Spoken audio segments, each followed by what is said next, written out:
Welcome to Vixen Vibes Tarot. You have entered sacred space. My name is Terry, your intuitive guide into your wealthy season. Let's raise the vibe and start the next section of our study.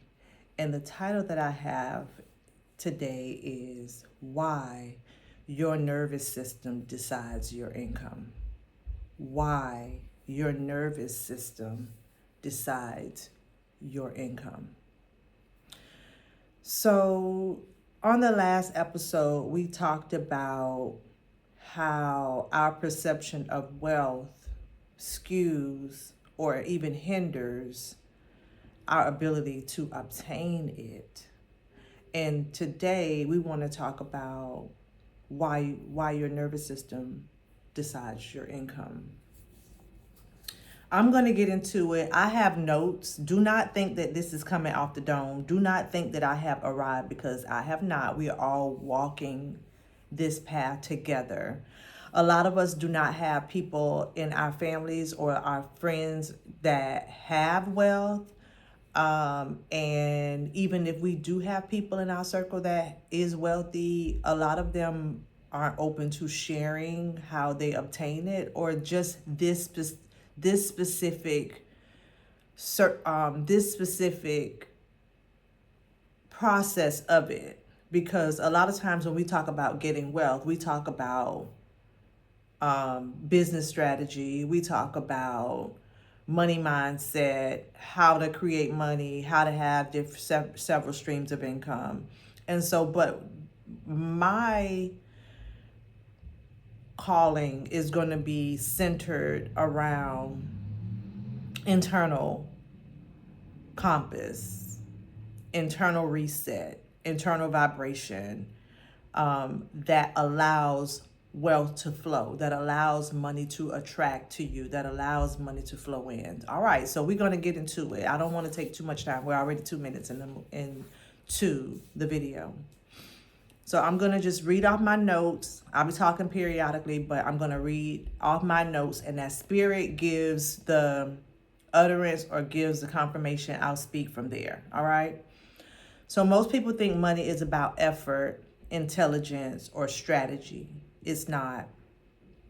Money is about how much your nervous system can safely hold. Because wealth doesn't enter a body that feels threatened by it. It's like a cat, right?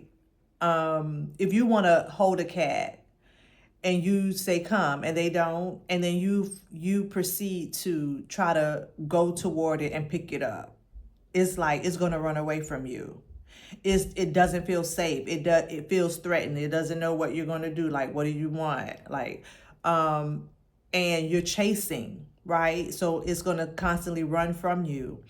But if you want the cat to come and you just place a warm cup of milk next to your feet, and you just go on about your business on what you were doing, eventually you'll look down and the cat is right there. The cat felt safe. The cat was attracted to the milk. Okay, so that's to break it down. Like, we're gonna just break this thing down. Okay, so because money does not enter a body that feels threatened by it. Money is not attracted to someone that looks unsafe, unstable. And we talked about the divine feminine who attracts money. She's stable. She's not flashy. She's not loud. She's just stable. Okay. And if your nervous system only feels safe in urgency, chaos, or survival, your income would never outgrow that state. That's powerful. That is powerful. If your system only feels safe in urgency, chaos, and survival, your income will never outgrow that state. So it's like many of us have grown up in environments where the money was short, You could only get so much. You had what you needed, and you had some of the things that you wanted, but as you reached a certain threshold of wanting certain things, you knew that was off limits. No one ever gave you the okay to just want whatever you want, however much it costs. Don't look at the price tag. Like, a lot of us grew up in families where we had to look at the price tag, where we had to shop the clearance racks, where we had to get the bread that was buy one, get one free, and this really keeps us safe in that space. It's like, if you see an item on the rack that you really, really love, but then you look at the price tag and it's an amount that you have to start adding up, like, okay, or subtracting what you have in the bank account. It's like you start subtracting and you're like, okay, well, if I get this, then I'll only have this amount in my bank account. And so that may threaten my livelihood. That, like, how I need to make sure I get to the next week or so.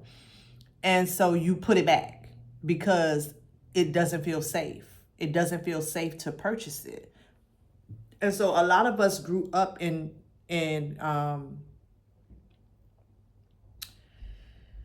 households and communities where there were lack. It's like,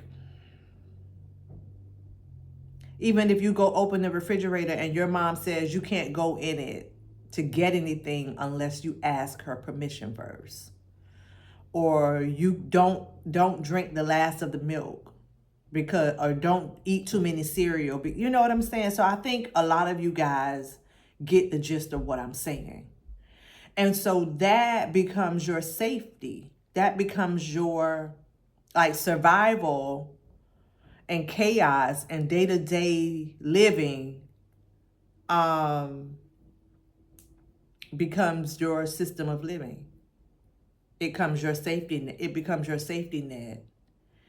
And you can start, increasing in increments. Like, a lot of us have gotten pay increases, or we go from this job and then we might get a promotion that pays $3 more, or we might get a promotion that pays $20,000 more per year, or we might get a bump that pays a certain amount, and that still feels safe. You adjust easily.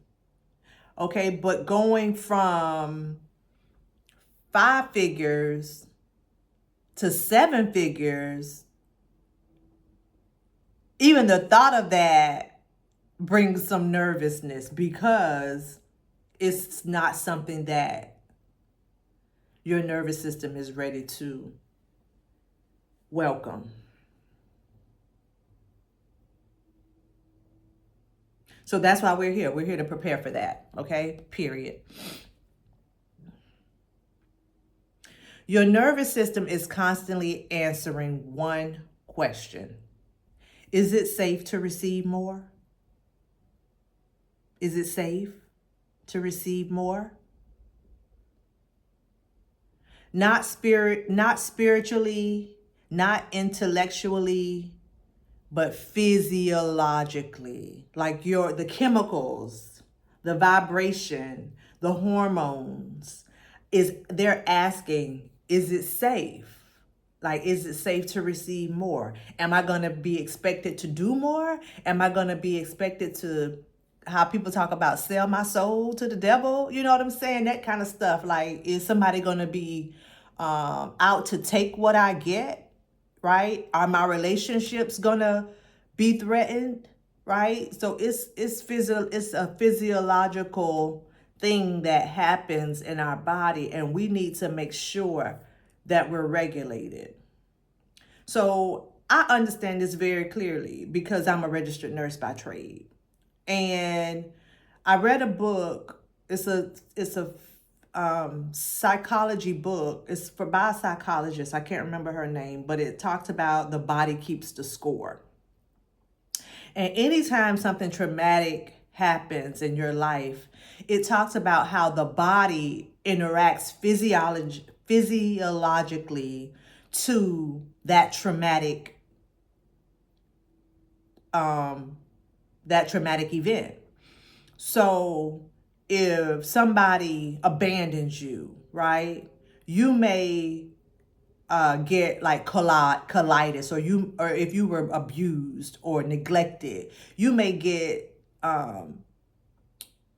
conditions like your heart might start palpitating when something feels like that. You may get like bubble guts, right? You might get chest pains. You might get bad headaches when just talking or having a heated conversation, or a difficult conversation where you don't feel safe expressing how you feel, or you don't feel safe having back-to-back communication with a person that does not agree with you. You don't feel safe not coming to an agreement. So you may get a migraine headache because your body keeps the score. And every time this triggers in you, every time you have a conversation, difficult conversation, your body reacts physiologically. So I understand that. A lot of people that end up in the hospital end up with what am I trying to say? Bad diseases and conditions that are really, really nasty. It's out of a lot of it stems from traumatic events, and because the body keeps the score. Okay, so this is physiological. This is a physiological thing. Okay, so if the body associates money with pressure, obligation, scrutiny, like everything has to be perfect. People are going to go over things with a fine-tooth comb. Or, you may be up 1 minute and then you may lose it all. You may go into a different venture or branch out into a different venture and you might lose it all.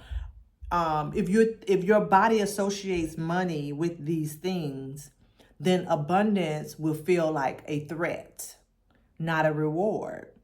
Right? It's not a reward, it's a threat. It's a threat to what you feel safe holding. Right? You feel safe with making sure that the rent is paid, making sure that the car note is paid, making sure that you have money in your savings account for a rainy day. But when you start talking about like overflow, and having so much money that you really got to make decisions on where it goes and things like that. But if you start getting nervous about, okay, well, if I make this amount of money, I'm going to have to pay so much of taxes. And I heard a person say years ago, like they don't like to make a certain amount of money they don't like to make over a certain amount of money because the more money you make, the more you have to pay in taxes. Like, this is the kind of stuff that I'm talking about. People really believe. And she probably didn't even realize what she was saying, that she was keeping herself stuck in a limited belief system, in a scarcity belief system, by thinking that way. Because why wouldn't you want to pay more taxes if you're making more money? It's like, most times the people that make the most money do not pay taxes. Like, that's the lie. That's the belief. That's the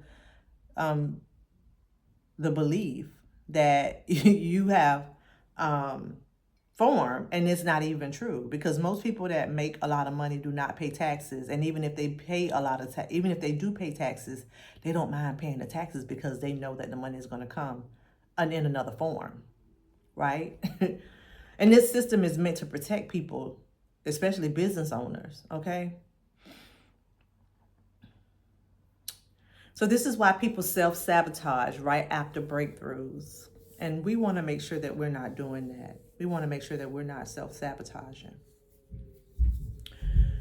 This is really why people self-sabotage right after breakthroughs. It's like it's an unconscious thing. It's an unconscious thing that they do.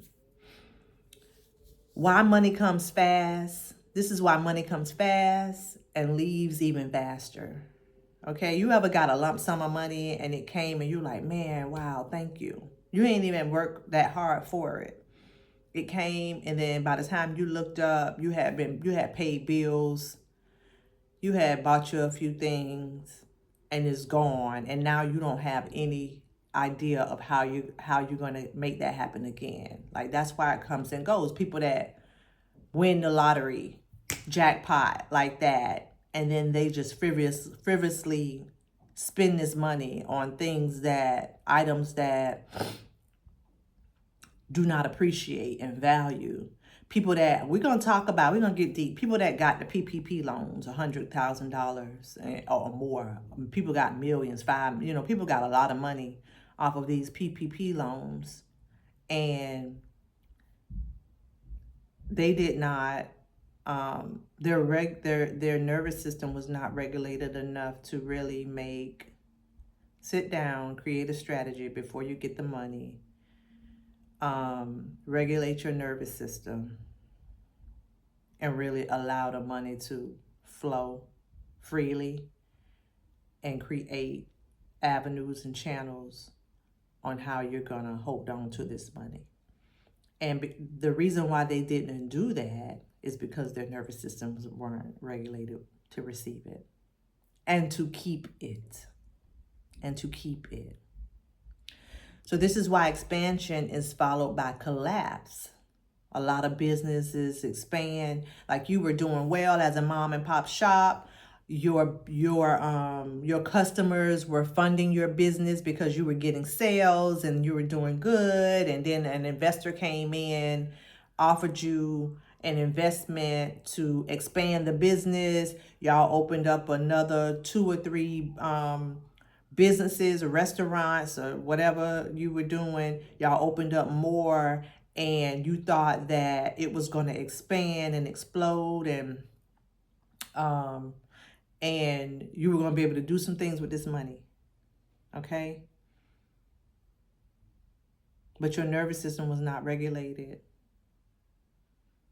to obtain the investment and to make the investment, grow the business, pay the investors back, and live off the increased revenue until you do whatever you wanted to do with that. It didn't happen. It collapsed. It didn't get off the ground. And now you're back in the mom and pop. Now you owe the investors, right? Now you owe the investors. And now you're working your mom and pop shop to pay the investors back because you wasted the money. So now you're working that mom and pop shop. Now you're back. Now, first you had employees. You were working at first, doing well, and you were able to pay yourself, pay your employees, and you were good. And then you expanded. Now you have extra employees, and now you're more so in corporate and strategy with the investors and planning, away from being inside the mom and pop shop. And then all of this is wasted. Now you're back in your mom and pop shop. You're back working it, but now you're working it to pay off the investors because your nervous system was not prepared to keep this wealth. So really, it's not a mindset. It's not a mindset, because all of these scenarios, people had money mindset. People had business strategy. It's not money. It's not the mindset. It's capacity. It's your ability to hold and keep this money and feel safe, feel regulated, feel secure, feel confident in yourself to be able to really hold this money, regulate yourself, regulate your hormones, do what you need to do internally, not externally. Do what you need to do internally so that money feels safe, coming to you and being held by you. Okay? Let's talk about why calm creates money. Why calm creates money. The Spirit is saying, like, people can smell this a mile away. People can smell, people can see your anxiety, your rush sense right away.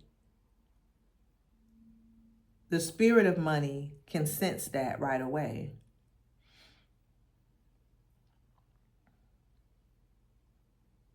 But calm creates money because it senses confidence in yourself internally.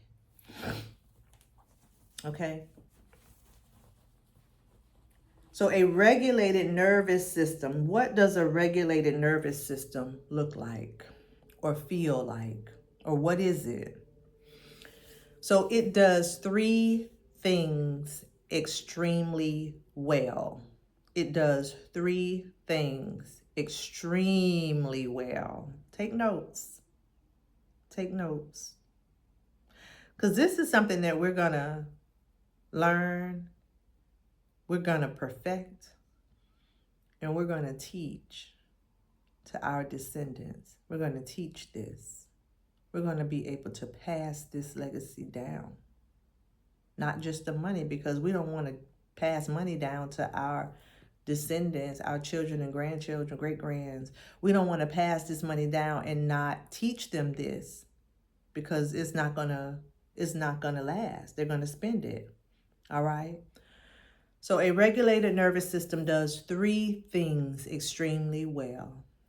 One, it makes clean decisions. It makes clean, clear decisions. It makes clean, clear decisions. Two, it tolerates longer timelines. It tolerates longer timelines.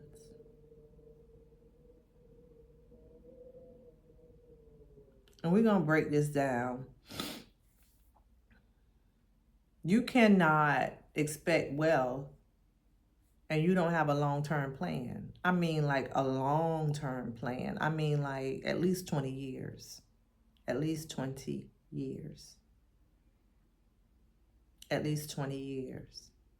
You need to be playing the long game. Whatever your endeavor is, you need to be playing the long game. Okay?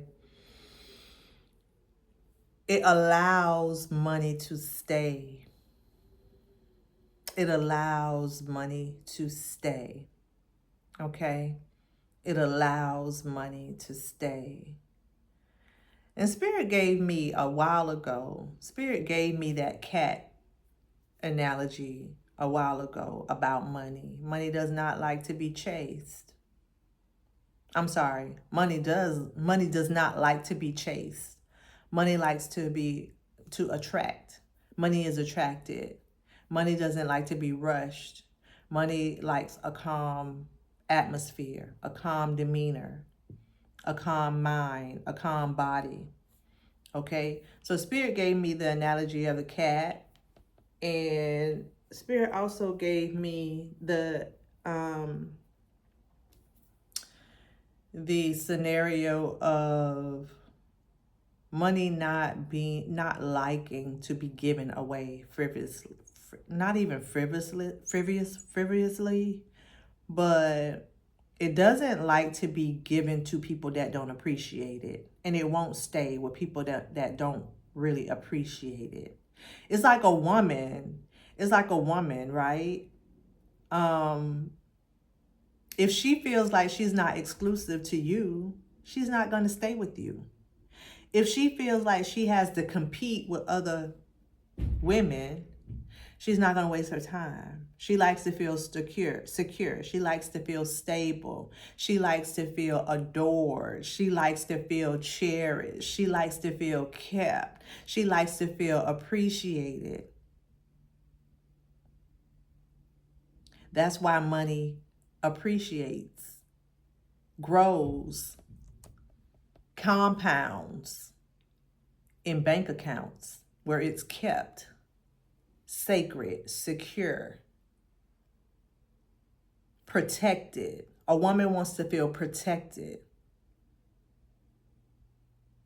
This is very simple. This is very simple, and it's on a higher level. It's on a higher level. It does not like to just be given away on tips. You know, you just give a person a huge tip just because you can. And not to say that you shouldn't do that when spirit leads you to do that, but you shouldn't be giving everybody no big tip, because tips are still meant to be earned. Okay? If you go to lunch and your lunch is $20, you should not be giving a $10 tip. You just should not. You shouldn't be just giving it. Like, why are you giving this money away? Do you even know whether this person is going to appreciate your money? Because money loves to be appreciated. You just gonna give her away like she's nothing? Like, oh, money ain't a thing. She's nothing. You just gonna go to the strip club and just you're just gonna give her away to somebody that you don't even know their values, don't even know their beliefs, don't know their mindset, don't know whether their nervous systems are regulated as well, and you're just gonna give her away. It's like a woman that you are seeing as a man. We're talking about men, whatever, that relationship. But a man comes along and is like, how much, I wanna sleep with your woman. Like, I wanna take her out. And you like, well, how much you paying? And it's like that movie Indecent Proposal, right? Indecent Proposal. Where Demi Moore, I can't remember the man's name, but Demi Moore plays the woman, and this wealthy man wants her. And they decided to take the $1 million or something like that for one night, sleep with her for one night or something like that. And it's like a woman doesn't want to be, okay, what if, okay, $1 million, but say for instance, this man offered you $10,000 for one night with your woman, and you're going to just trick her off? She might, you know what I'm saying? Like, I don't know what y'all into or whatever, but she gonna feel some type of way about that. She gonna feel some type of way about you even considering it. Same as money. Money feels the type of way that you would even consider giving her away to someone that doesn't need it, someone that works or is able-bodied to be able to create the wealth for themselves. We're not talking about giving to the poor, giving to the needy, helping with charity and things like that. We're not talking about that. We're talking about just tipping somebody that you just tipping every time you go out to dinner. You tip, you big tipping to feel a type of way to this person or to the people that you're having dinner with, so you can feel a type of way. And money sees that ego. She sees that ego, and she like, I ain't trying to be with you long.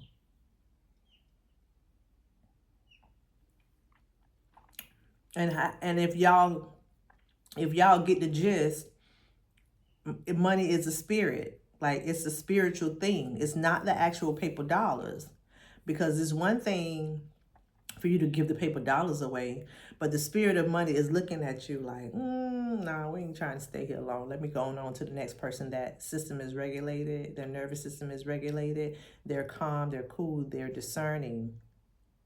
They're protective of me. They're protective of me.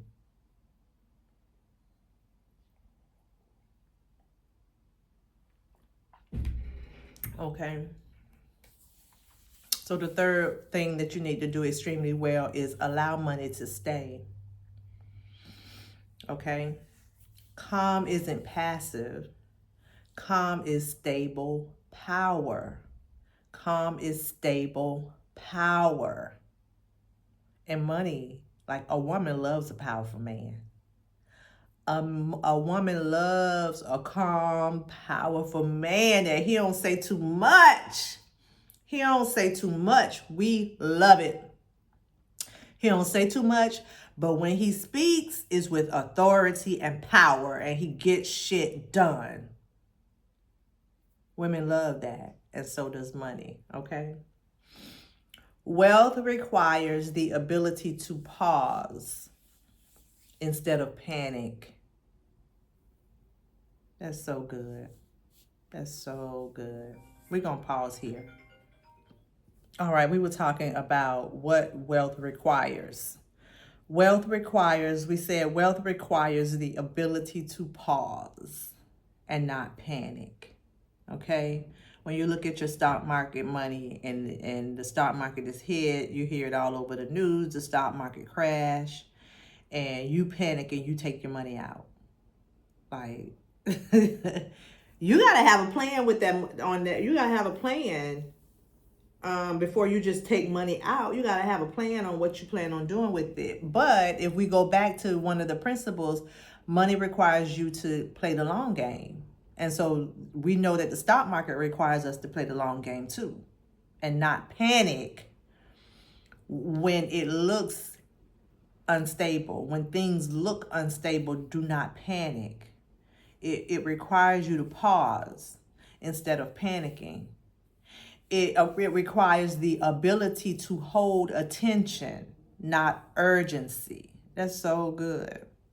It requires the ability to hold attention, to focus, to pay attention, to hold your attention, and not go here, here, here, here. You're going to come from here, then you're going to change your mind and do this, and you're going to change. Oh, that didn't work. I don't really know about that. We're going to No, it requires you to hold attention. And remember, one of the principles was that it requires you to make clear, clean decisions. So once you make a clear, clean decision, then that's going to require you to hold that attention to the initial clear decision that you made.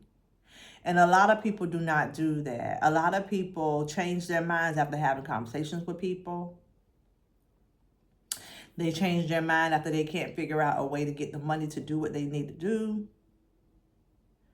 And then they change it before the breakthrough even happens. So we talked about the breakthrough. Like, once you get a breakthrough, then you abandon it, because, like, you can't be abandoning, or you can't abandon the idea, or you can't abandon your clear decision just because you haven't received the breakthrough yet. Okay, so it requires the ability to hold attention without urgency. It requires the ability to wait without forcing outcomes. Doesn't this world feel like it requires us to force outcomes? To force things to happen, to make things happen, to go out and make things shake, to go out and make somebody do something for you, to go out and, do whatever you gotta do to make this happen. Like, no.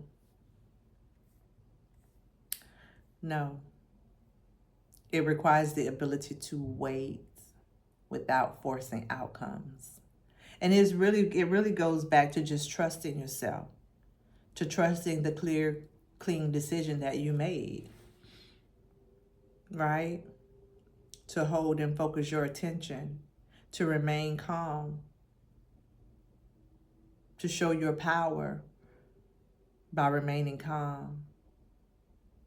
And that wait is not a way of doing nothing. That wait is a weight of holding attention to the outcome that you want to see, not forcing the outcome out of your sense of urgency. That's so good.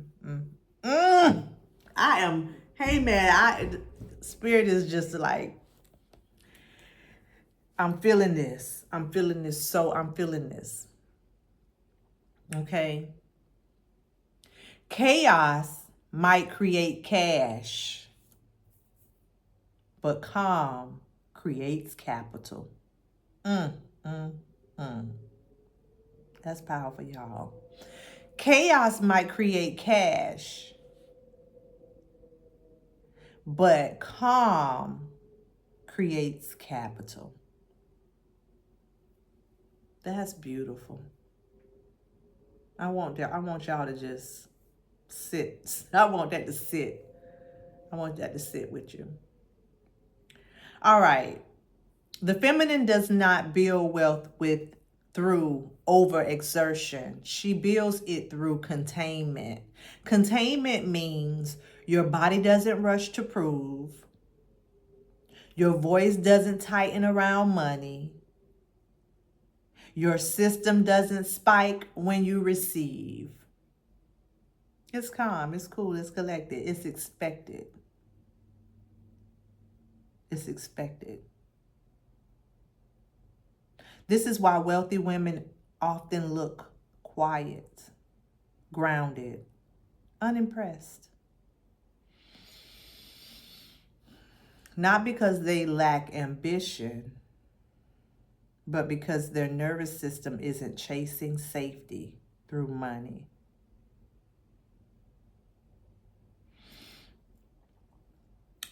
So I'm going to finish this video up, but I want you to ask yourself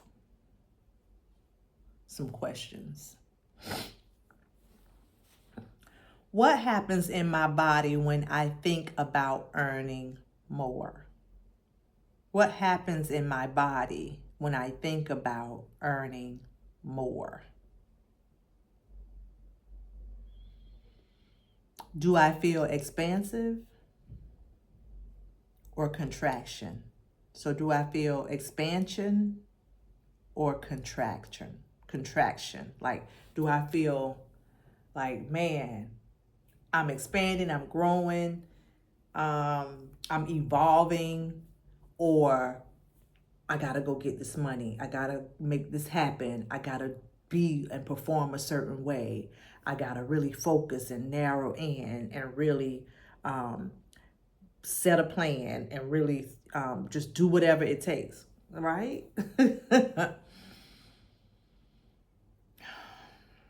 What happens to your body?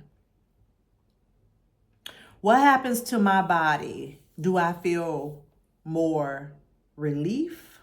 Like, oh man, this is gonna be so great. I put out this body. I got it. Or do I feel pressure to perform, pressure to make it happen, pressure to be perfect, pressure to, really save the money and put it and do, or do I feel calm? Do I feel a sense of urgency? Your answer tells you exactly why your income looks the way it does.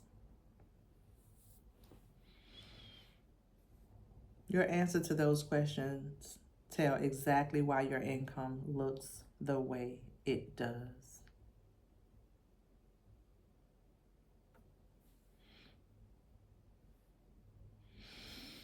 All right. You don't need another strategy. You need a nervous system that feels safe holding what you're asking for.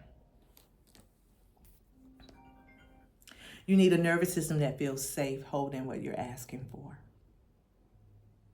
This is the work of this season. Regulation before multiplication.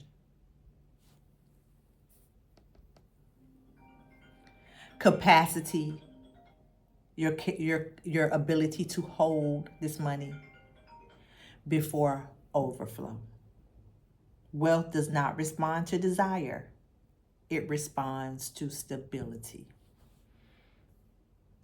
All right, if this landed, sit with it. Don't rush to fix anything. Calm is the invitation. Calm is the threshold. Calm is the signal that more can arrive and stay. All right? That's it and that's all. I love you guys. Remember,